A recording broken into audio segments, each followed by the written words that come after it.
Paano kung ang isang nag-iisang Ukrainian fighter jet ay makapagitbit sa buong Russian Air Defense Network at makabalik ng buhay para gumanti? Pagsapit ng 10:00 ng umaga, ang tahimik na kalangitan sa ibabaw ng nasasakupang Kharkiv ay biglang sumabog. Isang dagundong ang pumunit sa hangin nang ang isang Russian S-400 missile ay lumabas mula sa launcher nito. Humiwa ito pa itaas sa makakapal na ulap sa bilis na Mach 13.5. Sa ibaba nito, isang Ukrainian Su-27 fighter ang humahagibis sa itaas ng mga puno. Naka-full afterburner na ito. At ang mga makina ay umaatunggal na parang kambal na bagyo. Unang tumama ang shockwave, sunod ang mga alarma. Sa loob ng cockpit, ang lahat ng warning light ay naging pula. Hindi na kailangang tumingin ng piloto dahil alam na niya ang nangyayari. Nalock na siya ng isa sa pinakamapanganib na radar sa mundo. Agad niyang itinulak ang parehong throttles pasulong. Ang konsumo ng gasolina ay pumalulagpas sa 320 kilograms bawat minuto. Bumagsak ang altimeter. Sumisid ang jet sa lambak sa taas na 480 piye. Halos dumikit na ito sa lupa, kaya ang tilamsik ng yelo ay tumatama na sa dulo ng mga pakpak. Sa likuran niya, ang usok ng missile ay mukhang kometa. Ito ay 7.6 na metro ng purong bakal at pagigigante. Ang unang pagsabog ay dumating ilang segundo ang lumipas. Isang bola ng apoy ang pumunit sa abot tanaw at yumanig sa mga bintana na 50 kilometro ang layo. Ngunit ang Su-27 ay wala na roon. Naglaho ito sa ilalim ng radar at lumilipad sa anino ng mundo. Nag-recalculate ang mga computer ng S-400. Ngunit wala na ang target sa kanilang geometry, kundi sa memorya na lang. Sumabog ang missile sa walang laman na himpapawid at nagkalat ng mga piraso sa nagyayalong bukirin. Mula sa Russian command post, ang mga operator ay nakatitig ng may pagdududa. Mula sa Ukrainian cockpit, nanginginig ang mga kamay ng piloto, ngunit hindi siya nagatubili. Kulay berde pa rin ang mission timer. Buhay siya at dumidiretso patungo sa target. Hindi ito pagsasanay. Ito ang sandali kung saan ang physics, takot at likas na instinto ng tao ay nabanggaan. 30 segundo matapos ang unang pagsabog, muling umilaw ang mga screen ng Russian radar. Hindi ito dahil sa kalituhan, kundi dahil sa presisyon. Malalim sa teritoryo ng Belgorod, isa pang S-400 battery ang nag-online. Ang gravestone radar nito ay tahimik na umikot. Naglabas ito ng 2,700 electronic beams sa kalangitan nang hindi gumagalaw ang kahit isang parte. Sa loob ng lugar na yon, ang Ukrainian Su-27 ay tumatakbo pa rin nung walang senyales. Sa bilis na match, 0.72, hinahaplas ng fighter ang terrain at bawat vibration ay ramdam sa guwantes ng piloto. Pagkatapos, tumunog ang susunod na warning tone. Mas matalas, mas malapit, mas malalim. Isang pangalawang 40N, 62 missile ang umarangkada mula sa Riles sa bilis na Mach 14.1. Umakyat ito sa stratosphere at naghahanap ng perpektong anggulo ng kamatayan. Ngunit hindi ito isang habulan. Ito ay matematika. Ang proportional navigation ay nagkakalkula ng 120 beses bawat segundo. Hinuhulaan nito kung nasaan ang jet sa loob ng 87 segundo. Alam din ito ng piloto. Hindi niya sinubukang unahan ito sa takbo. Inunahan niya ito sa isip. Sumisid siya ng mas mababa at nagtago sa likod ng isang tagaytay na napakatulis. Kaya nabuloktot nito ang radar horizon ng 0.7 degrees. Ang mundo mismo ang muling naging baliw.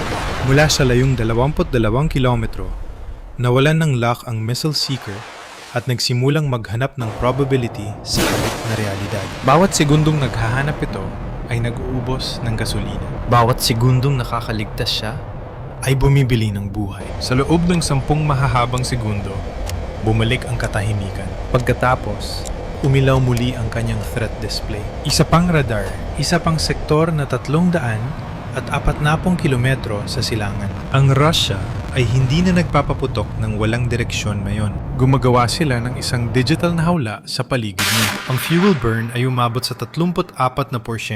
Tumaas ang pressure at patuloy na bumibilang ang mission timer. Sa unahan ay ang target. At sa pagitan niya at nito ay isang pader ng guided fire. Pagsapit ng 10:04 ng umaga, Itinigil ng mga Ruso ang pag-asinta sa nakikita nila at nagsimulang barilin ang alam nila. 300 kilometro sa silangan, isang pangalawang S, 400 Division ang nagpasimula ng cold launch sequence. Walang target lock, walang radar track. Tanging data, patterns, or as at probabilities mula sa ilang buwang na intercept na flight logs ng Ukraine. 248 N-6DM missiles ang pinaputok sa bukas na himpapawid. Bumagtas ang mga ito ng mataas sa ulap sa bilis na Mach 7.9. Naka-pre-program ang mga ito na dumating sa isang tiyak na mathematical window. Bawat misyon ng Ukrainian JDAMER ay nangangailangan ng altitude. Kailangan ito ng hindi bababa sa 27,000 pie, 400 at 10 knots, at 3 minuto ng level flight para maabot ang glide range. Ang pattern na yon ay naulit ng 42 beses sa nakalipas na 3 buwan. Kinalkula ng mga Ruso na gagawin niya itong move. Ngunit hindi ginawa ng piloto na ito. Sa halip ng umakyat, nanatili siyang nakatago sa ibaba ng 600 pie at lumiko ng matalim sa mga kurba ng terrain. Ang unang missile ay tumawid sa kanyang inaasahang flight path ng 3 minuto na mas maaga. Sumabog ito 21 kilometro sa itaas ng wala. Sumunod ang pangalawa na sumabog bilang isang puting bola ng apoy na nagpainit lamang sa stratosphere. Sa loob ng Su-27, mabilis na bumaba ang fuel readings at 2.4 na tons na lang ang natitira. Ipinagpalit ng piloto ang altitude para sa pagiging invisible at bawat segundo sa ilalim ng radar horizon ay nagkakahalaga ng mas maraming range. Gayunpaman, gumana ang sugal. Bumagsak ang predictive grid sa itaas niya. Pagkatapos, isang bagong tono ang tumusok sa cockpit. Mas matalas, mas mabilis, ibang frequency. Hindi sa 400, kundi isang bagay na mas malapit. Nakuha na siya ng S-300 tracking beam. Tapos na ang tunggalian ng estatistika. Ang tunggalian ng reflexes ay magsisimula na. Sa ganap na 10:00 at 6 ng umaga, sumikip ang larangan ng digmaan. Isang nakatagong S-300 PMU-2 battery na 78 kilometro lang sa unahan ang nabuhay na parang bulto. Ang grill pan radar nito ay humati sa hangin gamit ang mga sinag na kasing nipis ng lapis. Bawat isa ay 0.6 na degree lang ang lapad at naghahanap ng anumang bakas ng paggalaw. At nakahanap nga ito ng isa. Isang radar altimeter pulse sa 4.3 GHz na umuulit ng 50 beses bawat segundo. Kakaanunsyo lang ng Su-27 ng posisyon nito sa mundo. 2 Xiam-M, while 2 M missiles ang sumabog mula sa kanilang mga canister. Ang mga apoy ay humiwa sa nagyayelong kapatagan sa bilis na Mach 7.6. Bawat isa ay may dalang halos 400 at 80 kilo ng pampasabog. Ginagabayan ito hindi ng automation, kundi ng mga kamay ng tao. Ito ay semi-active command guidance, kung saan ang isang operator ay nagmamaneho gamit ang joystick. Pinalilipad niya ang missile ng manumano gamit ang radar image. Walang computer na pwedeng i-jam.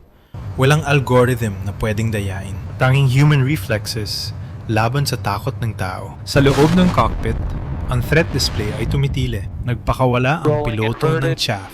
Ito ay daan-daang piraso ng metal na ginupit sa eksaktong radar wavelengths. Kinagat ng isang missile ang pane at ang guidance beam nito ay nag-lock sa decoy cloud. Ang pangalawa ay nanatiling tumpak. Sa layong 2.3 kilometro, hinila ng piloto ang stick. Humataas siya ng 6.8 Gs at ibinaba ang altitude sa 380 pie. Yumampas ang missile at bumangga sa isang tagaytay bago sumabog sa pader ng apoy. Sa sandaling iyon, tanging static lang ang nasa headset niya at ang amoy ng nasusunog na metal. Ngunit ang tagumpay ay may kapalit. Ang huli niyang maneuver ay nag-broadcast ng kanyang posisyon sa buong sektor. Sa loob ng ilang segundo, 300 radars ang nag-online. Lumikha ito ng bitag na hindi matatakasan ng anumang mapa. Ang kalangitan ay sumasara sa paligid niya. Pagsapit ng 10:08 ng umaga, 3 S-300 battalions ang nagpailaw sa abot tanaw na parang bagyo. Ang pinagsama nilang radar field ay nagpatong-patong sa isang solong digital net. 12 tracking beams ang nakatutok. Bawat isa ay nakakalibrate para sundan ang bawat pagliko ng Su-27. Sa loob ng 2 segundo, 49, Molo-3, 2 missiles ang inilunsad mula sa iba't ibang direksyon. Isa sa mataas, isa sa mababa, isa na tumatawid sa kanyang flight path, at isa na humahabol mula sa likod. Nayanig ang cockpit dahil sa shockwaves. Ang threat receiver ng piloto ay umapaw na sa dami ng signal. 8 sabay-sabay na tono, lahat ay nagtatagpo. Pinilit niya ang maximum afterburner. Ang kambal na AL-31 engines ay umatungalagpas sa 18,000 RPM. Ibinato nito ang eroplano pa itaas mula 400 at 80 hanggang 3,700 piye sa loob lang ng 4.3 segundo. Ang biglaang vertical climb ay hindi katapangan. Ito ay kaguluhan na ginawang matematika. Sa pagdiretso pataas, pinilit niyang pagkrusin ang 4 na missile guidance beams sa isa't isa. Ang interference ay tumama agad. 2 missiles ang nawalan ng signal at umikot palayo sa kurso. Ang ikatlo ay nanatiling nakalock. Ngunit hindi nito nakayanan ang pag-akyat. Naubusan ito ng gasolina 540 metro sa ibaba ng kanyang buntot. Ang ika-4 ang pinakamalapit. Nakatrack ang sensors at ang motor ay nasusunog sa 3,200 degrees Celsius habang mabilis na lumalapit. Sa huling sandali, binaligtad ng piloto ang eroplano at sumisid. Ang missile ay dumaan sa layong 150 metro. Sapat ang lapit para matunaw ang pintura sa kanyang stabilizers bago sumabog ang warhead sa ere. Ang shockwaves ay yumanig sa canopy. Bumagsak ang internal pressure. Ang gasolina ay nasa 48% na ngayon. Ang kaliwang makina ay nagpapakita na ng heat fluctuations. Ngunit ang Su-27 ay buhay, sugatan, pagod, at gumagalaw pa rin pakanluran. Sa bawat missile na iniiwasan niya, isa pang radar ang nagigising. Malayo sa unahan, 2 Su-35 ang nag-vector mula sa Russian airspace. Ang kanilang Irbis E radars ay naghahanap na ng target na umaakyat sa manipis na hangin. Ang habulan ay hindi pa tapos. Ito ay mag-evolve sa isang bagay na mas mabilis at mas nakamamatay. Pagsapit ng 10:10 at 11 ng umaga, ang abot tanaw ay kuminang sa mga bagong senyales. Hindi mga missile, kundi mga fighters. 2 Russian Su-35 interceptors ang papalapit mula sa 150 kilometro. Ang kanilang Irbis E radars ay nagwawalis ng malalawak na arko sa stratosphere. Ang sistema ay nag-lock on agad. Sa kanilang cockpit, pinili ng isang piloto ang R-37M hypersonic missile. Ito ang uri na dinisenyo upang burahin ang mga eroplano bago pa man nila ito makita. Inilunsad ang missile na parang pagsabog sa araw. Mach 6.1 sa ignition at nag-ghost ng 40 segundo bago muling nag-ignite ang second stage motor para sa pagpatay. Kailangan lang ito ng matematik. Bearing 183, range 142 kilometers, at mabilis na lumalapit. Ang Ukrainian Su-27 na umaakyat ngayon sa 26,800 piye ay ilang segundo na lang mula sa pagbitaw ng JDAM. Ang gasolina ay 22%. Ang distansya sa target ay 64 na kilometro. Lahat ng reading sa display ay naging pula. Ang pag-akyat ng piloto sa altitude ay naglagay sa kanya sa loob ng engagement cone ng missile. Ito ang pinakamamatay na espasyo sa himpapawid. Sa layong 18 kilometro, nabuhay ang R-37M Seeker. Nag-lock ito sa radar shadow ng Su-27. Mayroon siyang 40 segundo. Ang pag-release ng JDAM ay nangangailangan ng 38 segundo. Nanatili siyang matatag. Ang bomba ay humiwalay mula sa centerline pylon at ang mga pakpak ay bumuka sa loob ng 3.2 segundo ng nakakabinging katahimikan. Pagkatapos ay humila siya ng 9.1 GS at gumulong pabaligtad sa isang vertical dive. Ang missile ay lumampas ng 120 metro at sumabog sa itaas. Pinulanan nito ang jet ng mga hypersonic fragments. Napunit ang metal. Tumili ang mga alarma.